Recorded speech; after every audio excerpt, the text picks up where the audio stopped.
That's still very loud. I'm turning you even more down.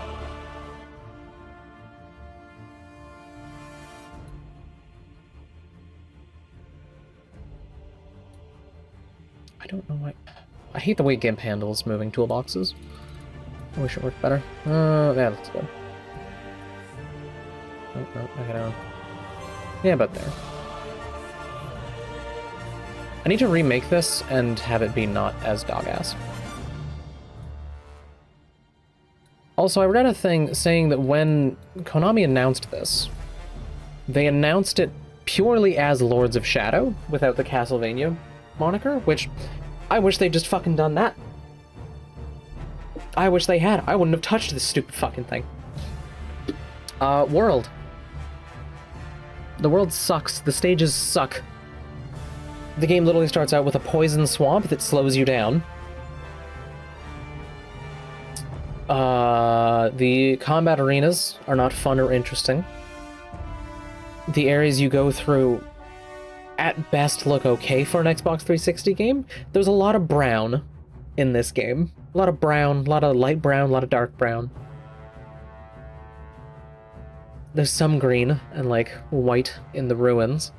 The castle is just gray. The death area is just more brown.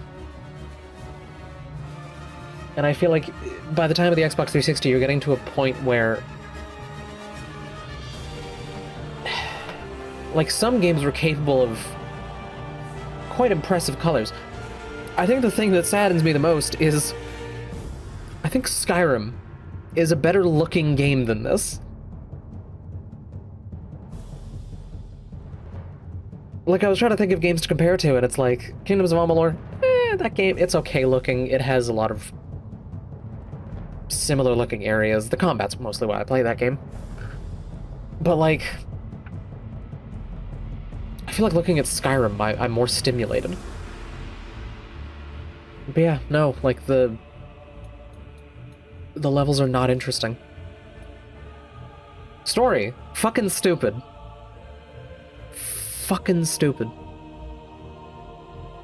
God is real, and I wish we had killed him. The Lords of Shadow are the evil people left behind when the good side of just some people went to heaven. I don't think they explained them as being anything special. It was literally just, oh, you went to this one spot and sent your pure half to heaven. But for some reason, only these 3 people could do it. And then Gabriel murders his wife, he murders the girl. Both of the times that he murders somebody, it's because Zobek has been following him the entire time and putting the devil mask on him, which makes him susceptible to his darker nature. Which is literally just, I'm gonna fucking kill my wife. I'm gonna stab that bitch. And then he stabs the girl, and the devil mask has power. It's capable of making Gabriel do terrible things. It's capable of making him listen to suggestions, based on what I understood. The god mask is capable of fuck all. It doesn't do anything.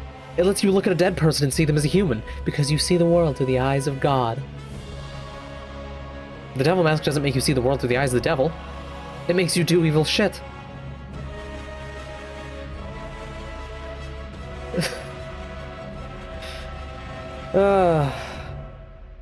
And, like, Zobek ends up being a complete disappointment because he's the mastermind behind everything. He turns out to be the Lord of Shadow of the Necromancers, or however that gets phrased, I don't know.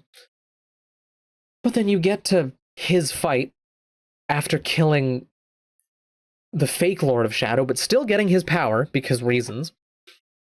And then Zobek just gets sliced. But yeah, Zobek ends up being completely worthless when he was the only good thing in the game. So, fucking 2 out of 10. There was no point to any of it. Also, Gabriel becomes a vampire, which is the entire point of the main game, in the DLC. But they show you just a fucking video at the end of the game that's like, hey, Gabriel's a vampire. Oh, you played this game on release? You want to know how that happened? $10, please. Characters, also 2 out of 10. Again, Zobek's the only interesting one. Satan shows up out of nowhere just as but you see, it was me the whole time. I put the idea in his head. And then Gabriel just chokes him out.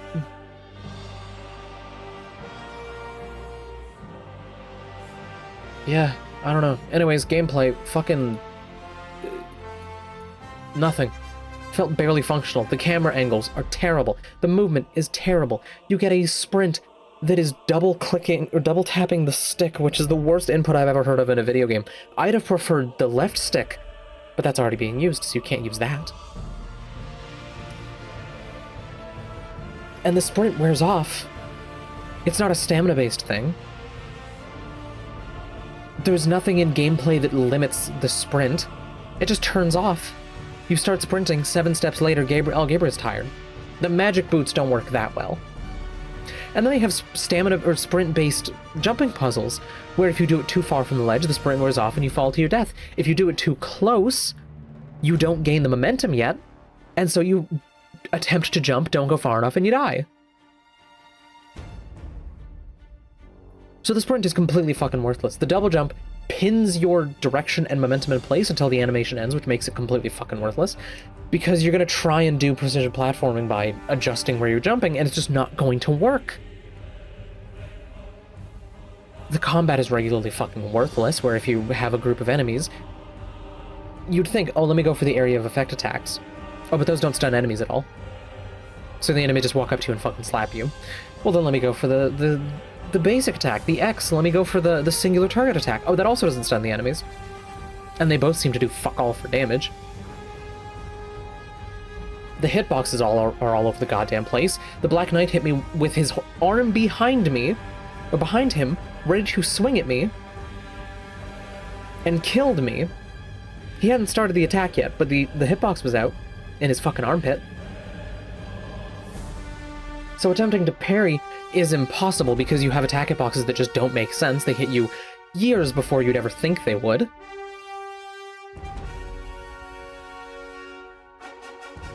And the thing that pisses me off the most is the game, for a split second, thinks of actually interesting things to do with the light and shadow magic. The Pan boss fight, the Satan boss fight. I think that's literally it. They're both actually interesting uses of the magic. And the saddest part is, it's literally just the Devil and Angel weapons from DMC. All it is, oh, Pan turns blue, you have to hit him with the devil magic now, or the shadow magic. Oh, Satan turns red, hit him with the light magic. That's it. That's all it is. But that is far more interesting than the actual usages of the magics within the game. And it's at a point where I think the only way that you could remotely start to fix it, you fix the hitboxes, you fix parrying, you make it so that the area of effect versus individual attacks actually have differentiations between them that make them worth using. You standardize enemy staggering so that it's understandable. So that parrying can potentially be a consistent thing the player can do. Maybe you have to make it a little more strict. That's fine. But make it something that I can actually do consistently and sensibly.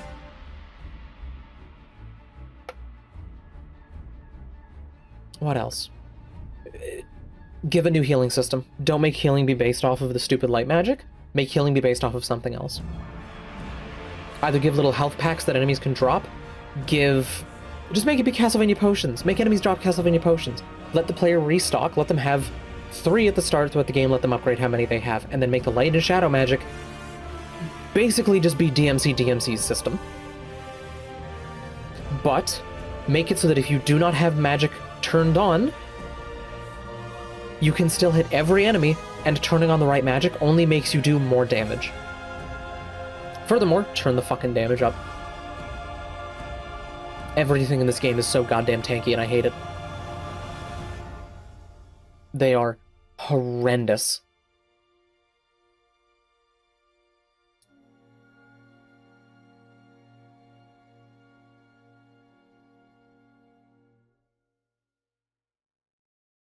Yeah, no, just none of the gameplay feels good. The puzzles were okay for the most part. I was basically on normal. I started on hard. I turned it to normal maybe about a third of the way through the game, and in the fight against the Forgotten One, I turned it to easy. I was doing the same damage the whole time. I don't think it influences a fucking thing on the enemy side.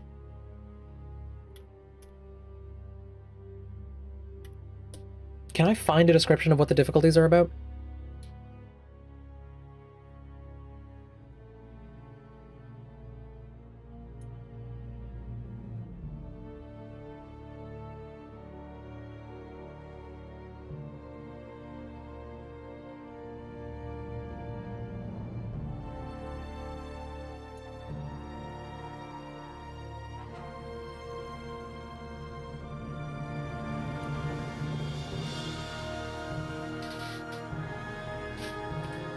Okay, that's not helpful.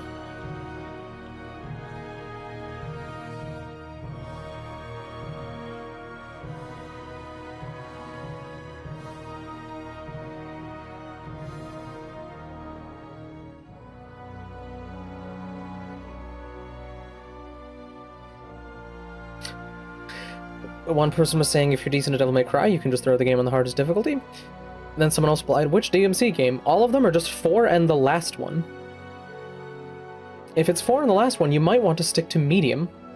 What?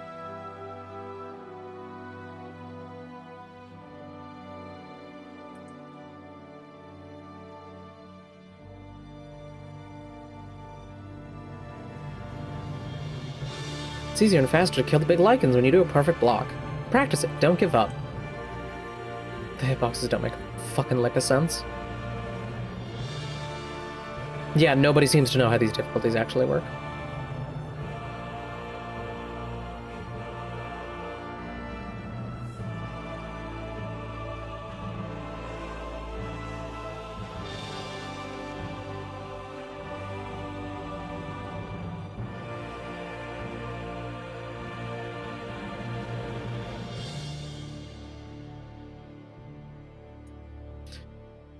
Yeah, no, fucking hate it. Music... It's music. It's fine. I don't know. It was there.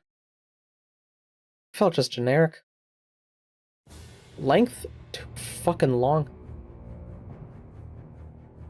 But that's mostly because I hate this game. If you enjoy the game, then I don't know, there's stuff to go get, there's bonus things. You can get upgrades that let you carry more shit. There's trials that let you replay stages with certain conditions, then you... Oh yeah, I played one of the trials. I did the trial for the very first stage. You get nothing. There's no reward.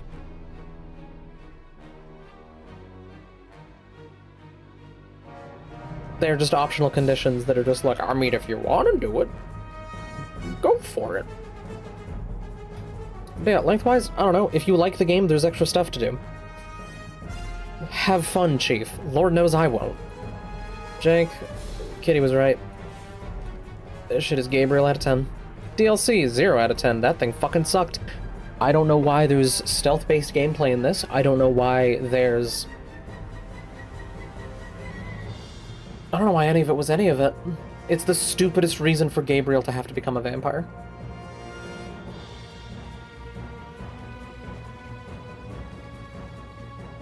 I don't believe it gave him any new powers or changed him in any way whilst he was in the fucking dark dimension. The boss fight itself is stupid as shit. Gabriel kicks the final boss at one point and just, oh, his shoulder just explodes. Could we not just kick him to begin with? Like, if we can just explode his shoulder, why don't we just do that?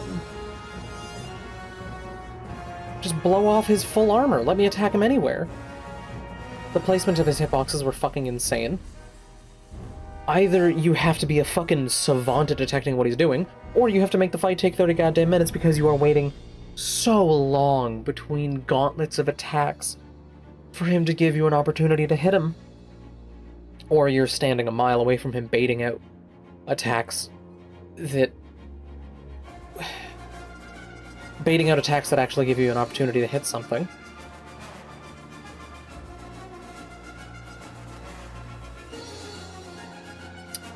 So the claw thing allowed 2 different attacks. There was a charged up punch, which you could go into shadow magic to do a much stronger version of it, or you could do the same thing but a ground pound. And those were used for puzzles, about 3 hours apart from every other time you use it, so you completely forget about it, and then the game just goes, ooh, if only there was some way to move this statue. And willfully will not tell you to use that. Meanwhile, the game will fucking hold your hand so goddamn hard in other situations. Like, people complain about yellow paint in modern games as a way to clue the player into things, and yellow paint is just a very brute force way of ensuring the player sees something. I mean, more for combat. Oh yeah, no, kidding, you can use them for combat, I just never did because I don't give a shit. Like, you can do charge punches and punch a fucker in the face, but, like, then I have to get close to things, and I have no guarantee that anything's going to stagger. But yeah, so, like, you could make that fight better by having, I don't know, you stun him, and then you fucking force punch him with the Dark Gauntlet, and that pops off a new bit of his armor. It doesn't have to be stupid QTEs. But yeah, the game will hold your hand so goddamn hard. You kill an enemy and it drops a key. It says it at the top of the screen. The camera zooms in on it. It shows the key, and then you have to go physically pick it up because the game does not trust you to pick it up. But at that point, why not just give the player the key the moment the enemy dies? Why do you not trust the player to pick up the key, but then give the player the opportunity to fuck it up? Just make picking up the key automatic. If you don't trust the player. But also, the very final cutscene of the DLC illustrated something that I believe very, very strongly about games. There's a talk by Warren Spector, one of the dev team behind the original Deus Ex and the original Thief, I think. He was part of, I think, Ion Storm. Basically, old-time video game dude, made a lot of the, like, kind of really breakthrough games from back then, where games were more than just, you know, Doom or Quake. And his point was, don't ever take away the cool shit from the player. If something cool is going to happen in your game, you do not put it in a cutscene, you do not make it a QTE, you do not take that away from the player. If cool shit is happening, make the player do the cool shit. And what was that final cutscene?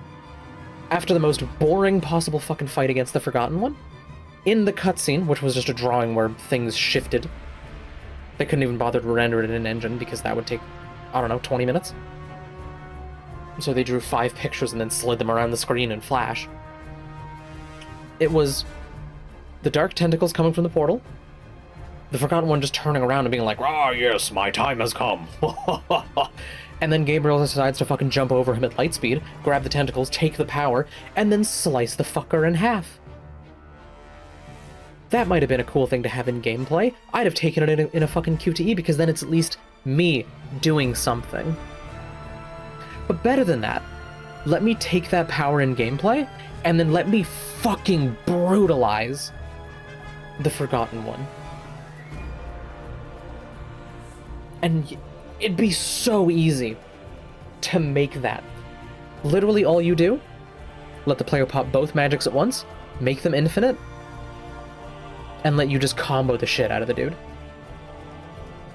Just combo the shit out of him for like 10-20 seconds. And then if you want, go into a QTE where Gabriel fucking slashes him into 10 pieces or something.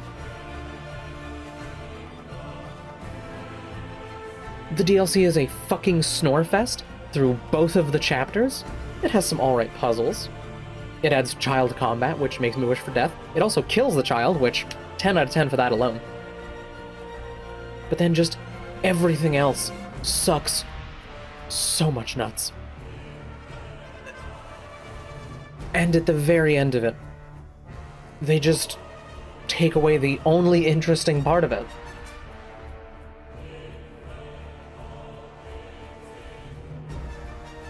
It's shit.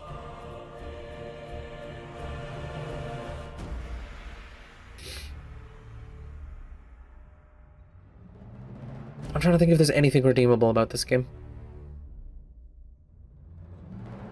Not really. Not really. The platforming sucks. The combat sucks. The story sucks. There's Patrick Stewart in it. I somehow got him. Yeah. No, you're right about that. This blue. I hated it.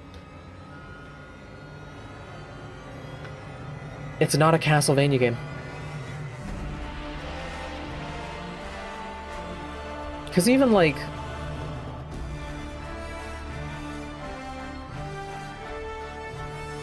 even the old 3D games on the PlayStation 2 were, for the most part, the Castlevania tropes being thrown into 3D. Those games changed a shit ton of the gameplay, just like this one did. But they were at least something. There was Dracula, there was death. Those characters actually did something.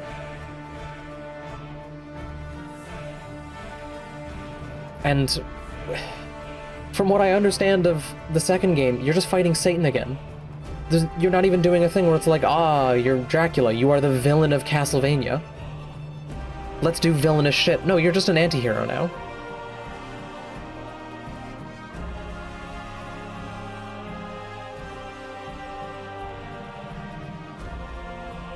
And after Lords of Shadow 2, the series fell asleep for fucking 15 years or something. 10, 12, 13, I don't know. And what is the new Castlevania game that they're making? Oh, it's a return to form. That's what the old ones are. Bloodstained showed us that, you know, you can release a modern Metroidvania-style Castlevania game and have it do well. Because people still hunger for those games. Konami themselves finally announced a new one. And I think it's the Dead Cells people making it. Let's see. Belmont's Curse.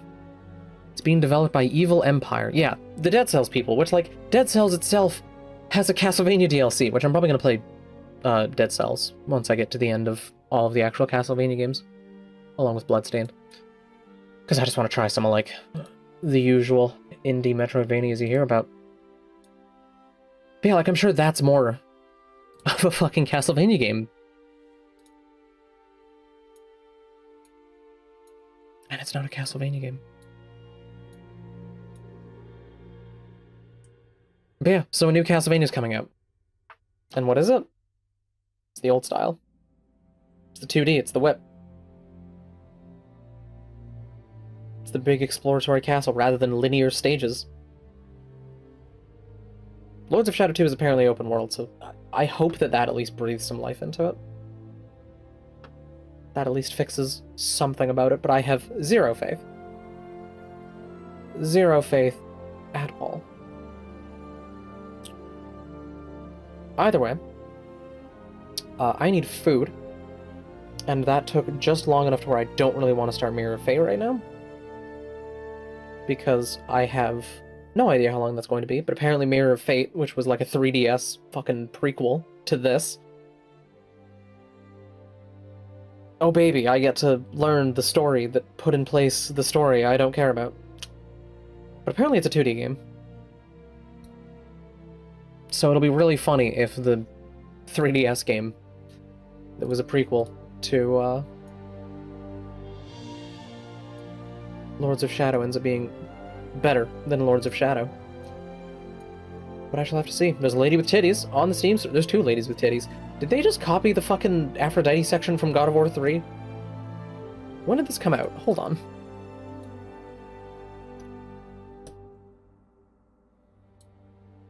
$2013. God of War 3. 2010. Okay, I'm gonna say they copied the fucking Aphrodite section. Which, I remember one of my family members played through that section of God of War 3 with me in the room, in the basement. And they straight up just told me, like, hey, you're not allowed to look at this. So we just put, like, a pillow next to my head to block the TV. But, you know, I could absolutely hear Kratos fucking the shit out of Aphrodite.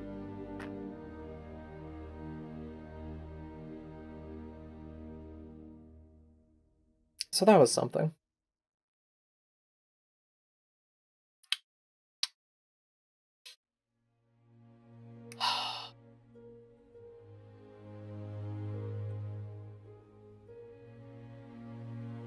Yeah, there'll at least be titties in Mirror of Fate, so that's good.